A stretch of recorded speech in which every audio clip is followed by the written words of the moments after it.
Podcast down. I'm Lou Sunsman. And I'm Adam Vokey. What's up, folks? Not a whole lot. Where are we, man? We are in the bowels of the Brush The Emporium, bowels of the Emporium. Bullhucker Studios. Bullhucker Studio, man. We got a new guest with us today. We do have a new guest. Brand spanking new. Yep. The man, the myth, the legend, Dave Adams. What's cracking, brother? Hey, what's going on, man? Nothing. How are you, man? Yeah, hanging in there. A little chilly today, but... It is a little chilly today. That's an understatement of the year, but yes, a little chilly. Negative 27 this morning. I told you it was so cold. You bundle up, right? You wear layers. That's a big thing. You wear layers. And when you wear so many layers, it gets to a point where you got to pee, like I said. You played football in high school, Dave? No, I didn't. Okay, well, if you did, you played football in high school. Did. God forbid if you got to piss when you put all those pads on, because you're like, oh, here it goes. You just piss yourself like you're a senile old man. That's what you do. So that's a crazy way to start this podcast, but that's how we roll the Bullhucker. Welcome aboard, folks. Welcome to the Bullhucker Podcast. I've known Dave for a pretty long time, actually. He was my Mr. Fixit whenever I'd break my stuff, which was all the time. I don't know, I'd pay you a small fortune, I think, in fixing my fuck-ups. So, Dave, what are you doing nowadays? I'm IT director for a commercial construction company down in Denver. I'm also the executive director for VSAP, right. Veteran Suicide Awareness and Prevention. We're going to get into that after the stories today. I do want to talk a lot about that. It's very important what you do, you know. And you have a lot of stats for us today. I do. You looked at me weird when I said that, like, oh shit, like I do a question or a statement? Yeah, Dave's like, I don't snitch. Dave Adams ain't no snitch. So we're gonna talk a lot about stuff. And your wife has a barbershop here in town too. So we're gonna plug all your stuff. How's that sound? Cool. Is it cool that two large men told you that we're gonna plug all your stuff? That's a weird way to into. I mean, I feel pretty comfortable with that. So like, if that's how you roll, I can run faster than both of you. So well, who can't? You know what I'm saying? That's a given for me. You could probably walk faster than I run. But if you're new to the podcast, welcome to the Bullhucker Podcast. What we do here is we bring on a guest. Today is Dave Adams. Dave's going to tell us 3 stories about his life. Now, here's the kicker. Only 2 of these stories are true. One's either borrowed, halfway made up, or it's all the way made up. We don't ask you what it is right now. We just shoot from the hip, right? Yep. We are no better at this. We're still sucking at it. So, and I never did the stats for 2023 to see how it was. So, I kind of shit on you there because I have a good year. Yeah. And then the stats disappear. Yeah. 2020, this guy was unstoppable. And then 2021, 22, and I don't know about 23, but it got worse. So, have you ever had a chance to watch any of these, Dave, at all? Yeah, I had a chance to. I didn't, though. That's a great answer. I love that. The option was there. I just decided not to. So, well, we're gonna have fun anyway. Now we're going to have to shit on you a little bit. We're going to have fun anyway, though. So, Dave, are you ready to tell some stories? Yeah. Let's get into this bad boy, man. Adam, you want to read them off for us? Yeah, we've got a total transformation, Operation Web Page, and loading the trailer. The trailer. Is this all IT stuff? No. Okay, all right. I'm just asking. You're talking over our head or not? You know what I mean? So, this guy is kind of computer illiterate a little bit. You know. Yeah. I do all right. No, it's just a. You'll see. I bring my stuff to Dave and like, you fix it like it's my daddy. Daddy, fix it. Fix it. Fix it. Just pat me on the head. He goes, yes, I'll fix it, you big dumb bastard. All right, Larry. Yeah. So, all right, let's get into it, Adam. Why don't you pick one up, buddy? I'm going to go with a total transformation. Perfect. Yeah, okay, so it was 2013, and my son had broke his cell phone. And he came to me. I was making like $12.50 an hour working at Rent-A-Center. Like, Daddy ain't got the money to do the insurance claim. Right. So let's like mix it up and try to figure out how to fix this thing. Took us a couple of hours, and we did. And I just had this epiphany about how easy it was to really do that. And that was the catalyst for me stepping out and making a cell phone repair business. And I grew that from $18.93 to $825,000 in about 4 years. Really? Yeah. What was the name of the stallion? It was Rising Stallion and Selling Tech. Right. He's your card out there, everybody. That's kind of a cool story. There's a guy I worked with like that. We made fun of him because he was rocking like an iPhone 1, like the first one ever made. Do you know what I mean? They're like, what iPhone is that? And he goes, he orders his own parts and just fixes it himself. He just keeps fixing it up. He goes, still good. I go, all right, the software? Yeah, it's fine. Yep. Okay. When he pulled it out, we made big fun of this fucker. And then he was like, he told us how much money he'd saved over the years not buying a new cell phone every 5 years, 3 years. How often do you buy a new phone? Well, depends. If you want the newest cell phone, it's about every year and a half. You're not that guy, though, are you? No. No, I mean, either. I'm the guy that wasn't paying attention and got a 14 a week before the 15 came out. So, whatever. they saw you coming, bro. It's still working, whatever. Yeah, it's crazy. What's the biggest issue, or what's the biggest challenge about starting a business like that? All kinds of them. Yeah. You know, I think the biggest challenge is not letting adversity get in your way. Right. You've got to be able to persevere. You've got to be able to sacrifice. You've got to be able to, kind of think on your feet and know be open to knowing what you don't know. Right. And then filling in those gaps. Right. Because I started with cell phone screens, and then I went to board level diagnostics, water damage recovery, replacing charging ports and PlayStations. There was no school. Oh, I was just going to ask you. So you just learned as you go. Yeah. Fake it till you make it, kind of thing. Yep. That's crazy. Yep. I mean, on other people's stuff, no less. Well, I run a program where I buy their broke shit and then try to fix it. So, Okay, that's what you're saying. So it wasn't necessarily always the mad scientist lab on other people's stuff. Okay. Took that pretty important. I wanted to nail it in practice before I nailed it. Okay, that makes more sense. Yeah. I was going to say, Dave. Let's see what this does. you can get all kinds of broke stuff. Put an ad on Facebook. I'll buy your broke computer. Oh, yeah? And just trying to fix it. Yeah. Look, I fixed it. That's smart. Yeah. Huh. That's cool. I have no idea. I know the cell phones, like the new Samsung, the curved glass, become a pain in the ass, right? Yeah. Yeah.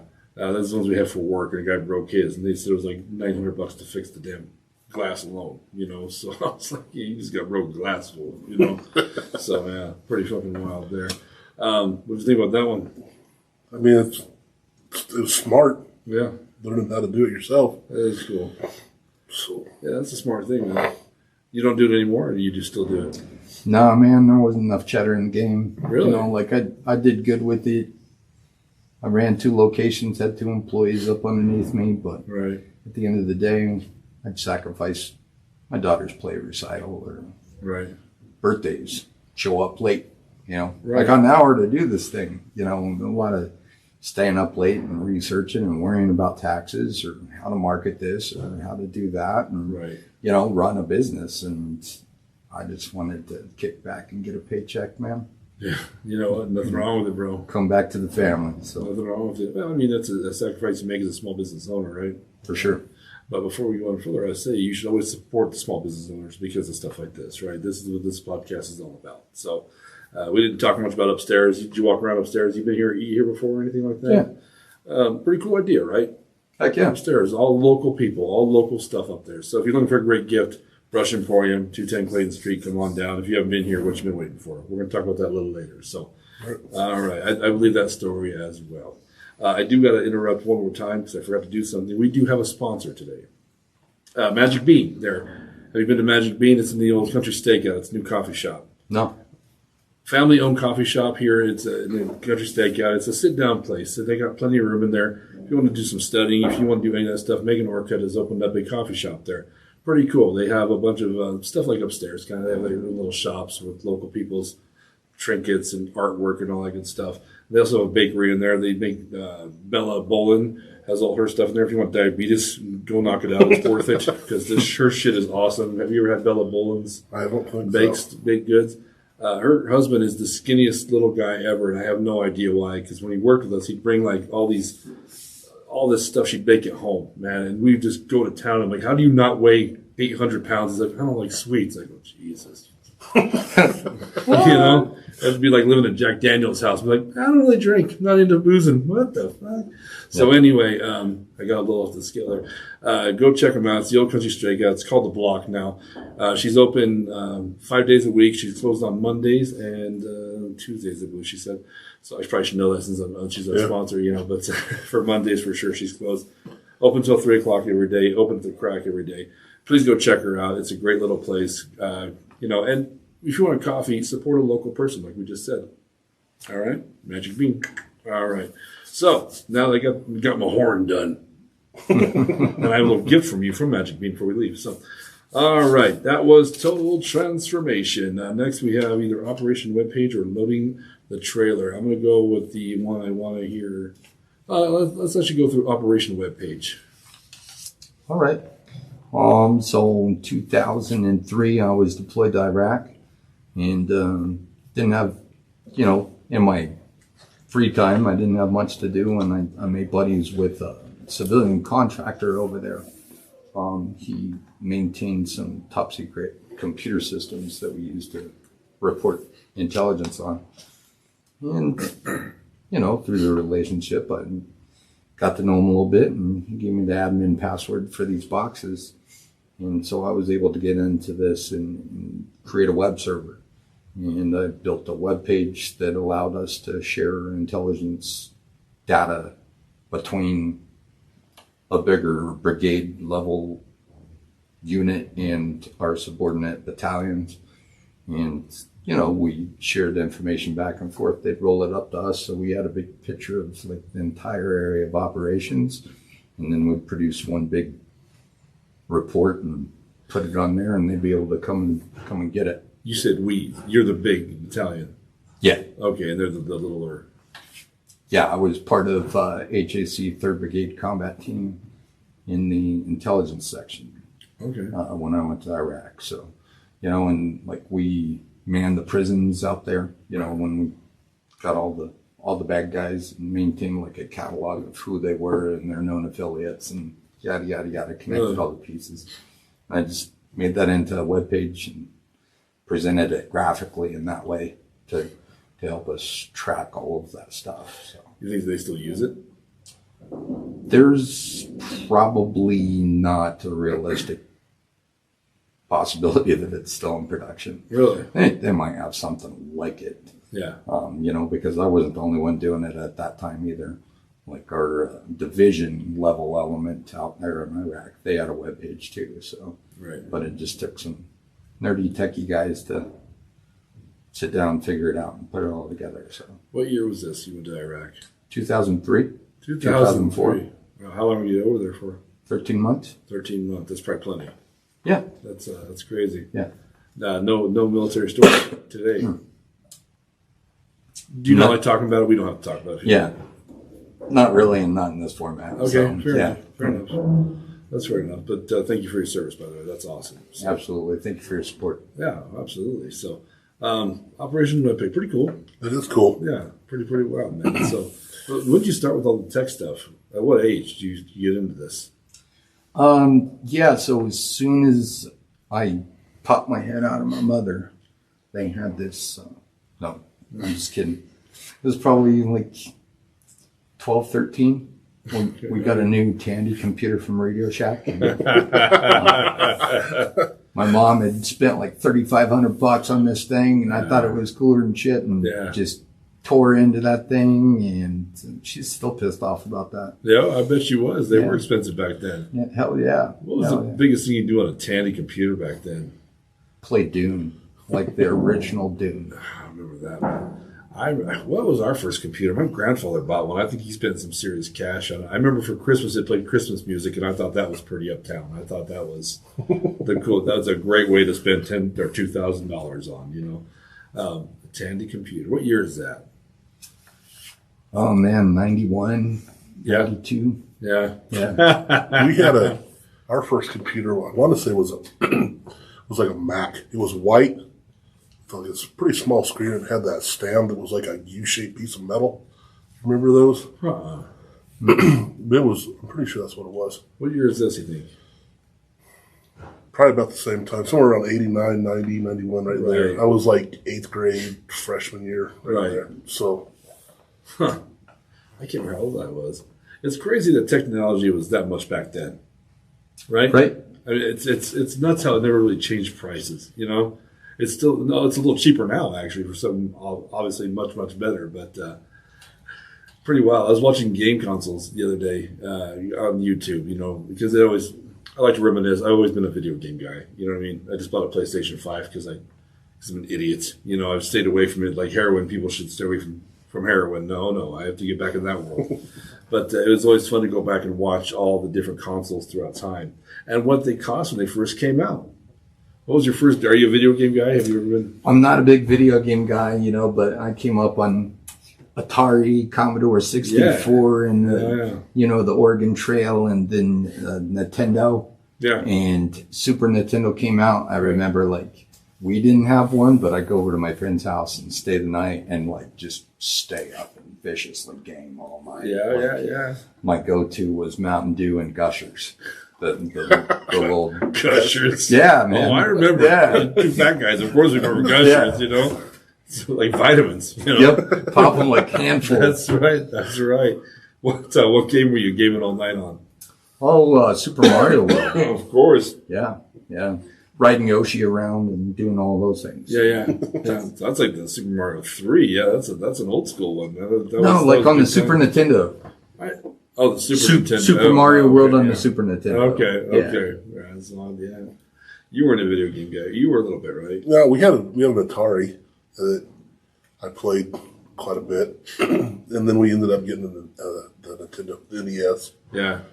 Played all that. I got the Nintendo the same week I got chicken pox. It was a message from God. Yeah. I got my Nintendo about a month before. Really? I got chicken pox. Me and my best friend Barrett got chicken pox the same week because we got them from his nephew. Right. And so he calls me on Sunday night. He's like, I don't have to go to school tomorrow. I got chicken pox.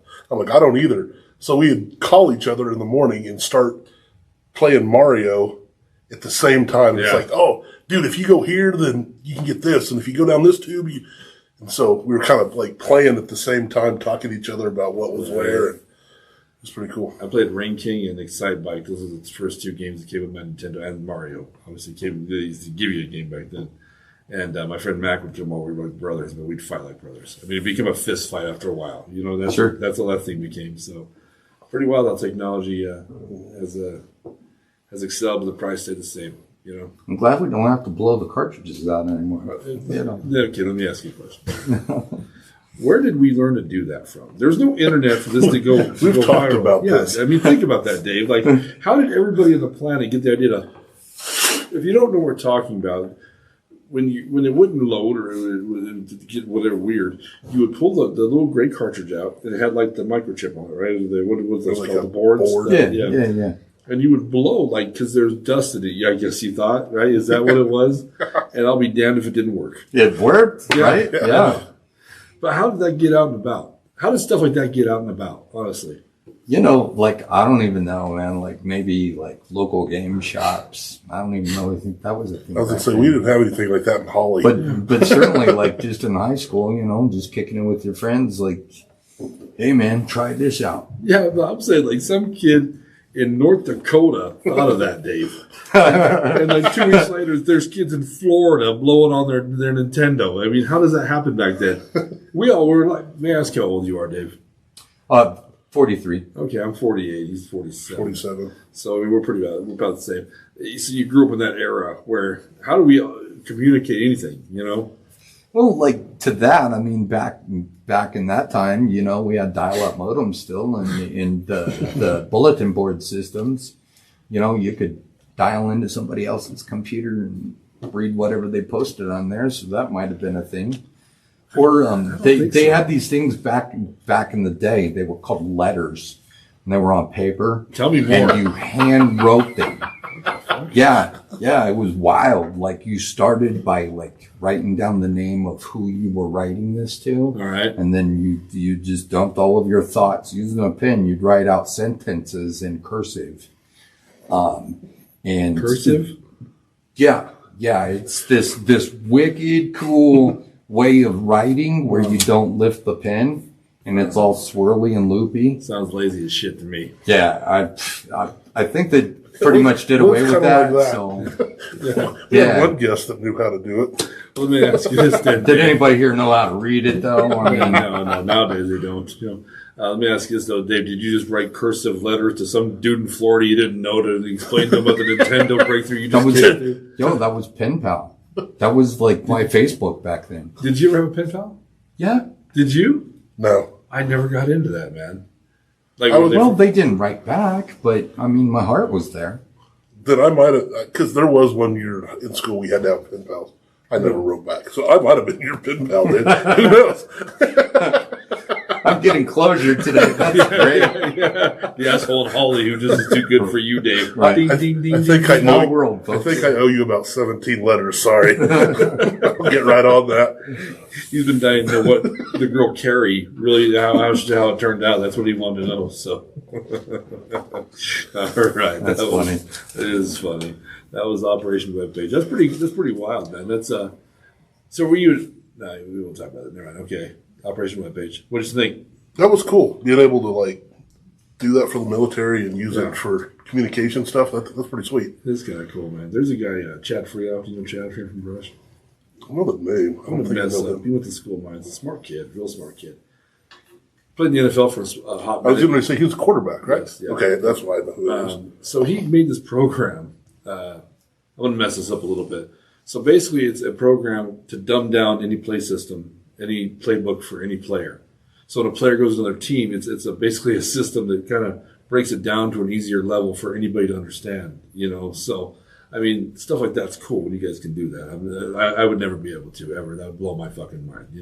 I'm the dumb bastard that's got to read the new program to dumb it down for me. But it's crazy. It's out in the market now, I guess. Who's telling me this?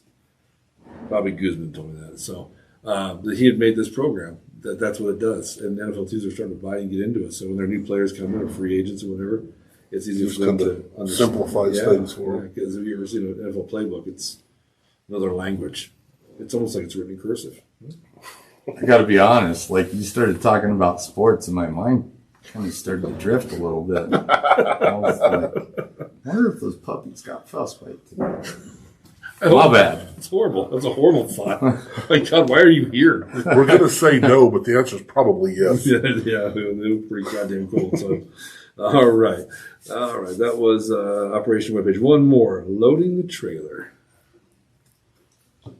So this was probably about 2000, and I spent the entire summer, like, COVID had hit and all that, and I was in between jobs, so it got it in my mind to build a tiny house. And so I went to work for a local farmer and just cleaning up around the yard, driving truck, backing trailers, getting stuff in and out of the bays, and worked for him. But I came across a 25-foot Dane trailer, and there was a mansion out in Loveland. Like, they were totally tearing it down, and methodically, you could go to them and buy construction materials at a discount. And so I made my way out there and got, I had in my mind I was going to build a tiny house. And so I got light fixtures and doors. I got SIPS panels so that my tiny house was nice and insulated. What are SIPS panels? They're like got the foam insulation and then a piece of plywood on them. Oh, okay. So that's just, a standard sheet of plywood with 4 inches of foam on the back of them. And spent the entire summer working out there at the farm and loading the Dane trailer. And then the following year I was able to bust all of that out and tore the sides off of the Dane and reconstructed it with all the material that I had collected, and was able to build a tiny house and sell that. $57,000 is what I got out of that. Nice. What year is this? 2000. 2000. So, I mean, I didn't know there was a thing back then. That's pretty cool. So, I have a friend, Levi and Megan, who have a tiny house in Akron. It's pretty incredible, man. It's I'm on a Facebook page that it's kind of an obsession I have, is looking at these damn things, these tiny houses. I mean, how many square feet do you think it was? Maybe 350 Yeah. by the time it was all finished up. By level or no? No, because the Dane set so far up off of the gotcha. ground. It was built on a semi-trailer. Right. I think it's kind of cool if you ever looked at them. The usage of space is amazing. How they use Right. basically every square foot in that thing is used. Right. Absolutely. There's no wasted space in a tiny house. No. Pretty cool though, man. I mean, for a single guy, it'd be okay because I mean, you used to keep clean, I imagine, and you know. Well, if you got an old lady you get along with too, I mean, it wouldn't be too bad. So. Do you have an old lady you get along with? Absolutely. What's up? Absolutely. What's up? What's up? You watching this? Yeah. What's up, Sheila? Never make a barber mad. She has sharp objects. Yes. You know. Yeah, and they get pretty close to my neck. So that's fucking awesome, man. What do you think about that one, Bill? That's cool. I'd like to build a tiny. I'm like you. Like it's just amazing the way that they. Oh yeah. When they build them, the thought that goes into them, and we'll lift the stair tread, and there's a drawer under there. Tiny deal. Yeah. So, my junk drawer. Yeah. It really is. Where are the plates? Third step from the bottom. As you get into the way our world is going now, that's going to be a bigger thing, man. Those tiny houses. I mean, the population's exploding, you know, so you're going to have to put people somewhere, you know. Well, you know, and the idea is too to be mobile, like, you know, right, own it, be able to move it right. wherever, and you know, work it out for the utilities and the sewage and right, all that, and live off grid and at a reduced expense. I think some people are actually putting those things on foundations nowadays, though, aren't they? I mean, I think it's going to be a thing. You know, I mean, like, have you seen the Hobbit holes, man? Yeah, like those are dope. I'd live in a Hobbit hole. Like off the movie The Hobbit. Yeah, that's pretty bad. Just for the round door, of course. Right. Do you know what he's talking about? Yes, I have seen that movie. He's nerd illiterate sometimes. You know what I mean? I got to explain this to him. So. Thank you for translating. Yes. Writing Cursive. I don't want to say concrete. That didn't even make sense. That was. You like chiseling it out for me that's now. Like a little mini stroke I just had. Now that word doesn't even. I don't even know how that word came in my head. So. Your brain's starting to thaw. So there's. Yeah, it's exactly about right. So. I've wrote in cursive in concrete. Really? Yeah. Like when you laid something, you put your name in it. Yeah, it's still there. Yeah. My signature in cursive looks like a doctor's signature. That's what they call the sagebrush, Dr. Lundstrom. That's what John's like. Thank you, Dr. Larry. You bet. So, all right. Not too bad. Any other questions for him? I don't think so. So you sold it for $57,000 back in 2000. That's a good little chunk of change back then. Yeah. Yeah, and that was able to help sustain us through, you know, the pandemic and all of that. Right. And I picked IT back up and kept moving forward with that. So. You got to go to have just really a little office, actually, you know? Yeah, Megan and Levi were selling theirs online. I don't think they've got any office for it yet, but there's those two and 2 kids living there, so they seem to be pretty happy, though. So, pretty cool little place, man. For the city of Brush, we went down to, on it's I-25, these pre-built houses they're building out now, you know? And really nice houses. I'd live in one for sure. The one thing that was crazy to me was it's right off I-25. Literally, if you take a football, you could hit I-25. I'd lose you with the football reference. No, I'm focused. If you throw a rock, let's go with a rock. Okay. I'm totally with you now. Okay. The guy, and it's I-25, it's like noon, it's middle of the day, so it's just jam-packed. And the guy stopped, and he was showing us the house, he goes, stop, listen. And we all sat there and like, listen, like, what are we hearing? He's like, nothing, right? No. Opens the door and that just floods in. That noise just floods in from I-25. And I was like, wow, that's pretty impressive. But I asked, are all the houses built like this, or is it just a special house to try and fool us? You know what I mean? Like, it's like 3 times insulated like it should be. But I was pretty impressed with how they're building these things now. You know, pretty crazy. So, yeah. All right. Well, you got one in mind, Vogue? Not really. Really? I got one in mind, I think. So before we pick that, though, I do want to say thank you to the Brush Emporium. Thanks for giving us the space to have our little podcast studio down here. I really appreciate it. They've been very generous in this, you know, great people who own this place. Come down here if you haven't had a chance to. What are you waiting for? They have pizza. They have pastas now. They have frozen yogurt, which you don't want today because it's colder than shit outside, and ice cream. I had some pretzels. The pretzel sticks before the podcast.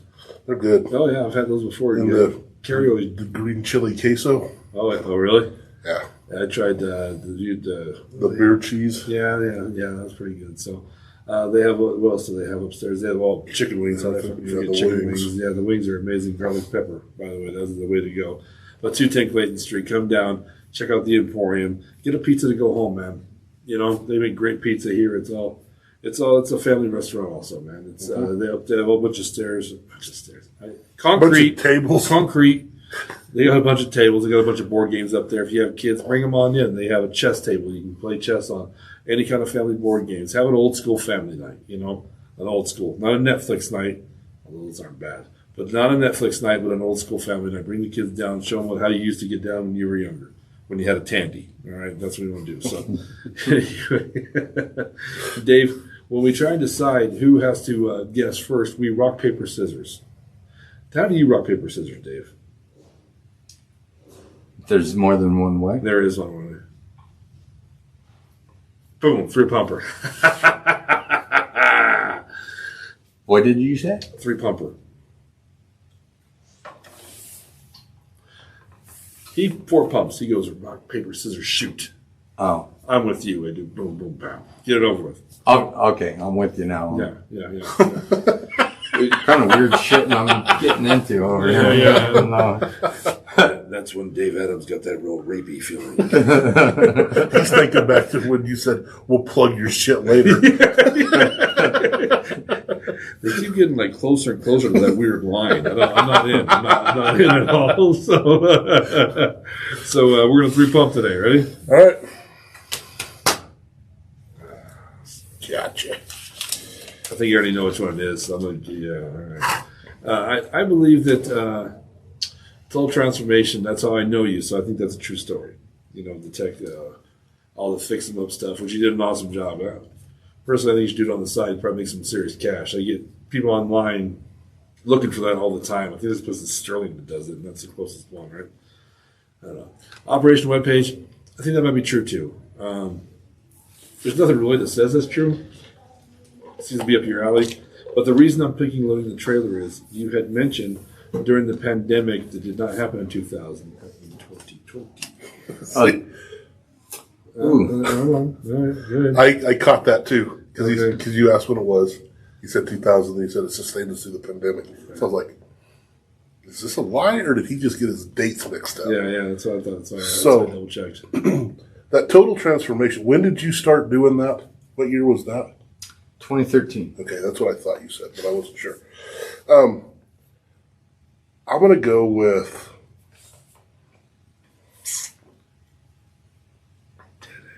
I know. I'm sorry. I'm gonna do the loading the trailer also. Actually, no. I'm gonna go Operation Webpage. Really? Okay. Yeah, I don't know. Just to be different, I guess. No, I don't know. There's just You don't think that's some. I believe that you can write the web page and all that stuff, but I don't know. It's Come on and say what you want. Adam thinks you made a webpage in the Army for porno. That's what he's looking into, okay? You're not trying to. You're trying No, to it's not spy that. on the It's enemy. just There is a such thing as troop morale. yeah. Well, okay, in that Yeah, case. Dave Adams is the word pervert that they all respect and love because of like he's the one that brings the good porn. You know, not the weird Right. shit where they plug your shit at the end and force that kind of porn. That's Right out on. of control. So yeah, I'm going to go Operation Webpage. All right, I'm gonna go load the trailer. Dave, let's see your board, my man. I can't see it. There you go. Loading the trailer. Yeah. How much of that is true? It's a borrowed story. Oh, okay. Yeah. Who are you borrowing from? My brother. Okay. Yeah. All right. Yeah. So he built it all by himself during the pandemic, or He has not built it yet. Oh, he's the middle of. Yeah, the bit about the trailer and Yeah. collecting the materials and working on the farm, like Right. 95% That's cool. there. So I've been watching because it's funny. I watch. I'll go down a hole on YouTube, man. You know what I mean? And I love watching the stuff like people take old UPS vans and turn them into living quarters. Have you seen those? Oh yeah, Oh, yeah. YouTube. It's incredible, Adam. Some of the I was talking about mini houses when I was talking about it. I guess it just dawned on me what you really were talking about. That's kind of where it is. I'll send you a few I ran into. It's really cool, man. And it's guys that are, I mean, goddamn, just techie as shit, just handy as shit. You know what I mean? Just they wire it. It's a home. You can live in it. You know, and it's cool because these guys travel everywhere. You know, a lot of them are like athletes or do like biking or some kind of weird sport where they travel and get into different contests or tournaments around the country. You know, but very cool, man. Have you ever watched any of those videos? Some of them, yeah. Yeah. I too am into doom scrolling, so. But where do you start off? Usually Harry Mack videos. Harry Mack videos? Yeah. I don't know what that is. Me neither, and I'm almost afraid to ask.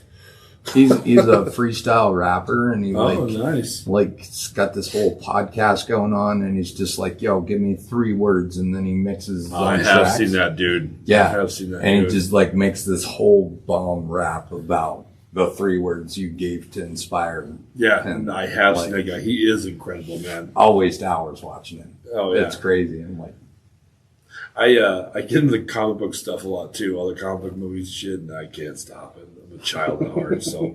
But it's wild. Or I'll get a weird hair up my ass to watch some tech stuff or something. It just goes like you said. Doom scrolling is a great.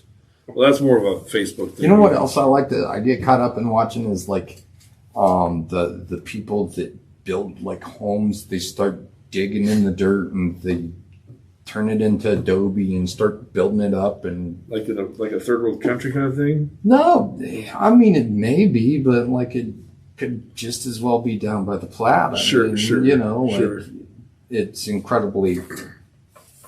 They're craftsmen. Oh yeah, It's not just like a little Adobe hut that's fallen over. Like Right. it's beautiful. right. You know, so I kind of like that. And they're digging with their hands and everything, right? Yeah, you know, you may bust out a shovel or two too. Sure. You know. No, it's incredible. I've seen that. I watch too much YouTube. It's disturbing how much YouTube I watch, but because YouTube is the greatest thing that's ever came, right? I mean, you can learn anything on YouTube, man.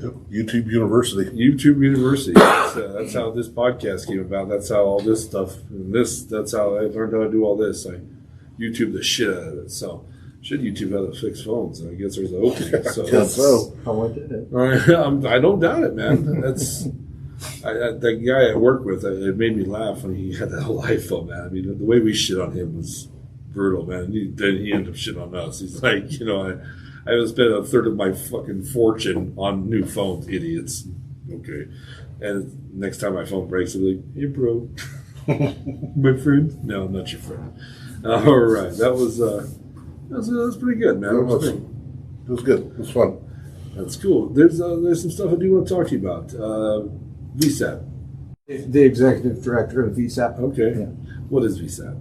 VSAP is Veteran Suicide Awareness and Prevention, and we're an organization of veterans, active duty military, first responders, families, friends, and patriots that are all focused and impassioned to end the veteran suicide epidemic. Right. Are you affiliated with the 22?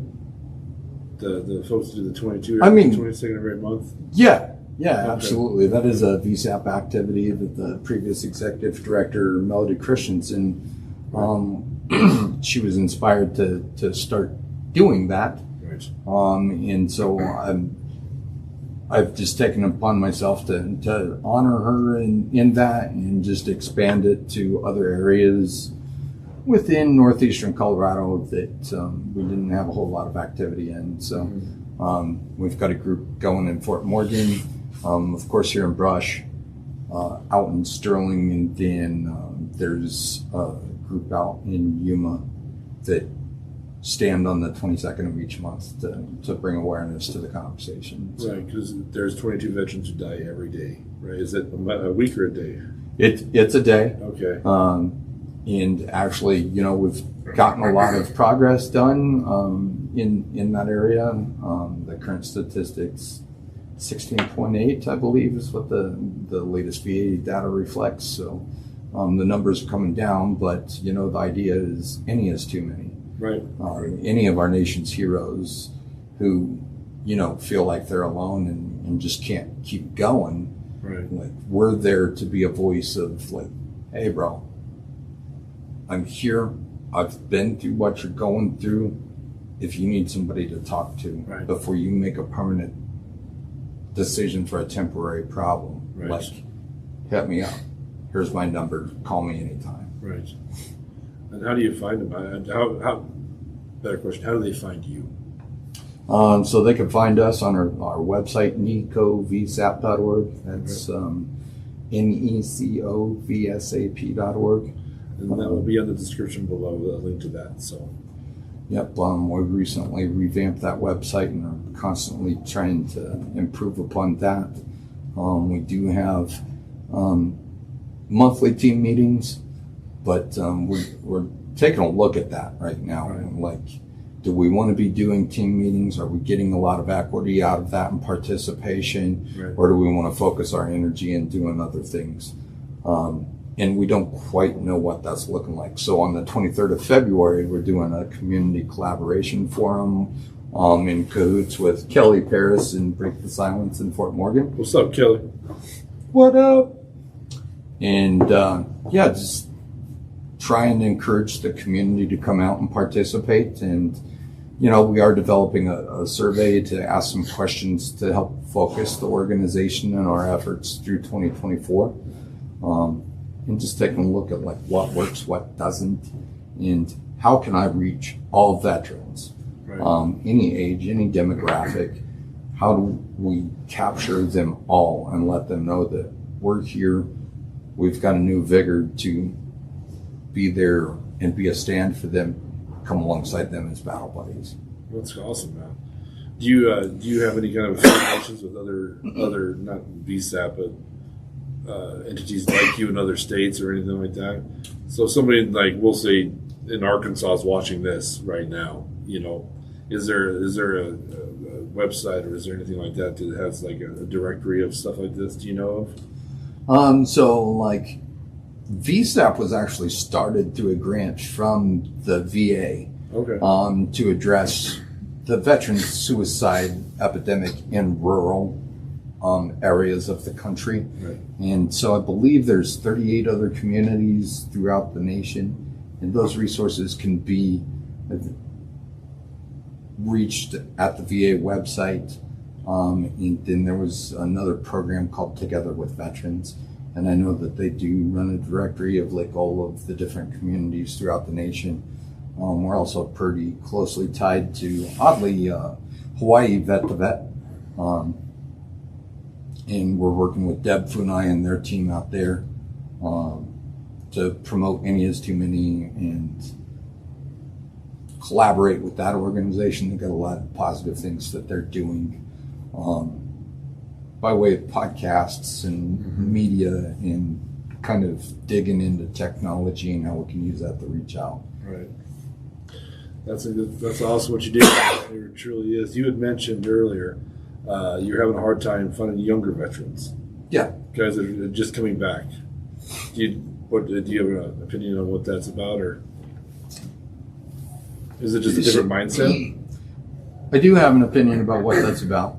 And, I've jumped into some of the veteran communities and participate in what are called veteran service organizations. So that'd be your VFW, American Legion, Disabled American Veterans. But when you start to participate, there's nothing really exciting going on. Right. And I think there's a disconnect between the organizations and what their organizational goals may be, and how they communicate that to a veteran who is working a full-time job, who has a family, who might have kids. Right. So we're not taking a look at like, what time of day are we going to have our meetings? What day of the week are we going to have our meetings? How do we communicate with those people in order to attract them into participating? Once they have shown up and participated, what kind of activities or programs are we doing in order to retain their attention or make it kind of equitable trade of my time with my family to go out to this organization and participate? Right. And that's probably tough. I mean, 'cause they probably put their family before themselves, correct? Absolutely. And that's not uncommon. It's not. But you gotta make time for yourself. It's okay to be selfish when it comes to something like that, right? But I think that's kind of where the conversation gets lost a little bit too. And like speaking for myself, I was never a priority. It was always my family, and I had some problems with PTSD and suicide. And, when you're in crisis, you don't really stop and think, if I wasn't here, my family might not be doing okay Right. Without me here. Right. You don't really think about that. On the other side of some treatment and healing, you do have that clarity and that perspective of like, man, I just about made a decision to check out, and my family, my children, Right. my friends, they would have all been hurt if I'd made that decision. Right. So I had a few friends in Pueblo, not veterans, that had committed suicide. And I have a firm belief that a lot of suicides on this side, not the veteran, are absolute bang whoops. Do you know what I mean? Like, you're intense, you're going for it, and all of a sudden you pull that trigger, and then it's all of a sudden, you obviously don't realize because you're dead, but you know what I mean? Like, It's like you said, a permanent solution to a temporary problem. right. So, well, I think breaking outside of the stigma too. Like we're all raised to be men and be tough and they're just weather whatever storm comes our way. I don't have time to deal with what's going on up here. Sure. I've got to go to work and provide for my family. That's what I was raised to do. And, if I stop and I talk about what's going on up here and how I'm not okay, that's not really accepted. So I'm just going to stay quiet. Right. And so that's a lot of like what we want to do and promote is like, it's okay to not be okay. Absolutely. Like we've all gone through it. It's okay to talk about it.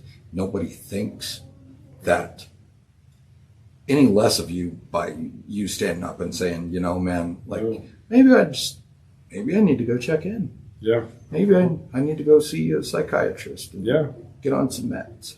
Maybe I just need to go to coffee with vets through VSAP, share a cup of coffee, make a connection, and start talking to somebody that's not my family. Right. Because we've all been there, and it really is, it takes the strength and courage of a warrior to ask for help. Right. And that's what we get mixed up. Right. And I think that's a problem across the board anymore with people, I've had a lot of friends going to therapy, and I mean, I've seen changes in a lot of them. Awesome changes. There's nothing wrong with it. Absolutely nothing wrong with it. So I've never personally went because, You've got out. Yeah, that's cool. That's right. That's I have gone. Yeah. And so I'm a huge, huge fan of it. I think it's great to talk to somebody. People go to the gym for their physical health. Go talk to somebody for your mental health too. Yeah, man, you need that checkup from the neck up, right? Yeah, that's a great. I like that. Kelly was last week or 2 weeks ago on here, and we got to talking about that. And it's mental illness. You said it. Your physical health. People are so obsessed with that. They want to go get healthy, but they don't get healthy up here. That's a big deal, and then we're all guilty of it. So yeah, yeah. But Dave, I think what you do is awesome, man. If people want to help, they just go to that website as well. Yeah, for donations, or do you guys do donations, or do you do? Sure do. Yeah, there's a donation link set up on the webpage. 22nd of the month, you're going to see us on the corner of what is that? Colorado 134. Colorado 34. Yep. You're going to see us on the corner of Riverview and Maine in Fort Morgan, Division in Maine in Sterling. Okay. And the operation out in Yuma, sometimes they do it in Ray, sometimes they do it in Yuma. It kind of depends. Right. And that's cool. Ron Brown's leading the charge out there. So the way I understand it, that location changes, but you see us out there waving flags and holding up the breadboards. That's what's going on. That's what's We'd happening. love to have you participate with this. But if you see us out there and want to swing by and make a donation there in person, that's cool too. Perfect. Yeah, when you see a milk truck honking at you, that's me when I come through. So Got it. I always seem to come by through Hill Roast that time. So then Leroy Brown flips me off. I flip him off. We both laugh and we go about our day. So it's all good. So what's up, Leroy? You Hawaiian some bitch now, I hear. So anyway, he moved to Hawaii. Found a lady in Hawaii. Oh, he didn't move. He didn't move. Oh, he's not squash the moving. rumor. Oh. Like he's gonna spend the cold months in Hawaii, and then during the summer months, his lady and her mom's gonna come out here. So All right. he's still active with VSAP Right. and the going in between what we're doing in northeastern Colorado and out there in Hawaii. So pretty dope. And I've been there since the beginning, man. Oh, yeah. Like I was there when he met the girl. Oh, that's and- cool. and she's incredible. Because he met her at a VSAT meeting, you said. Yeah, You did. yeah. We went to the Together with Veterans. It was like a seminar, Very cool. and is that the right word? Anyways, yeah. Right. There was a large meeting of all these communities across the nation. We met in Yeah. Westminster and Very cool. hit it right off, man. You know, I talked to Leroy a lot about coming on this podcast, but he doesn't have balls like Dave Adams does to come on the podcast. Damn. Was that shots fired? I think so. Sorry, bro. You've been called out. Yeah, I love Leroy. I was there when he was a cop in town for many years, and he had to retire from it. So it was kind of a tearful goodbye at that council meeting, because he's been a cop here since I can remember. You know, so because I've had to avoid Leroy many times. So good man. No. I haven't. No. You guys are cahoots. That's why. It's Yeah. crooked. It's crooked, Leroy. So anyway, Dave, hey man, thank you so much for coming on, man. Yeah, It was good to see you, man. Thanks for your service. Thanks for everything you do for veterans. absolutely. The plan is right now, and you're more than welcome to join in on this. For the 4th of July, we're doing a special Bullhucker episode with just veterans, telling their stories. So I might have to hit you up for some guys. If you're not willing to talk about, you don't want to talk about yours, I understand. But if we can find other veterans who want to, we'll be at McDonald's Toyota. So we're going to do it for the 4th of July. That's the episode. Dope. We're doing 2 holidays coming up. We're doing for St. Patty's Day at the Queens, the I Was So Drunk episode. So that's bring your drunk stories, people. That's what's going to be. My birthday is the 18th, so like St. Patty's. Oh, really? Turn it up. So you've been green your whole life. Yeah. You know what? Híjole, so have I, bro. Okay, so we're all Irish on St. Patty's. All right. Anyway, thank you so much, Dave. I'm Moose Lundstrom. I'm Adam Wilkie. We'll catch you next time. Peace.